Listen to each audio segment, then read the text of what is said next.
আপনার স্বামীর একটা কথা শুনে আপনি আকাশ থেকে নেমে পড়ছেন, আকাশ ভেঙে পড়ছে মাথার উপরে। কি এটা বললো সে, আপনি ডিপ্রেসড হয়ে যাচ্ছেন। আরে বোন, ডিপ্রেসড হচ্ছেন কেন? এটা কেন? আরো শক্ত কথা আপনাকে বলতে পারে, এটা আপনি মাথায় রাখেন। কারণ দিন শেষে তিনি মানুষ, তার ভুল হতে পারে, একটা সময় তিনি তার ভুল বুঝতে পারেন। দাম্পত্য জীবনে যদি স্বামী স্ত্রী উভয়ে যদি ধৈর্যশীল না হয়, সবরকারী না হয়, হুটহাট রিয়াকশন করে ফেলে, কখনো দাম্পত্য জীবনে সুখী হওয়া সম্ভব নয়।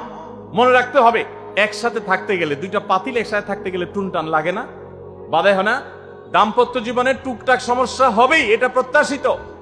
মনে রাখবেন, এই জিনিসটা যদি আপনি আগে থেকে মাথায় রাখেন, তাহলে আপনার কষ্ট অনেকখানি দূর হয়ে যাবে। আমরা অনেকে আকাশ থেকে নেমে পড়ি। কি বলে?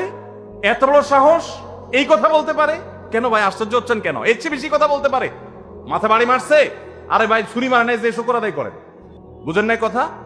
একই কথা বোনদের জন্য প্রযোজ্য। আমার মা বোন যারা শুনছেন তাদেরকে বলছি,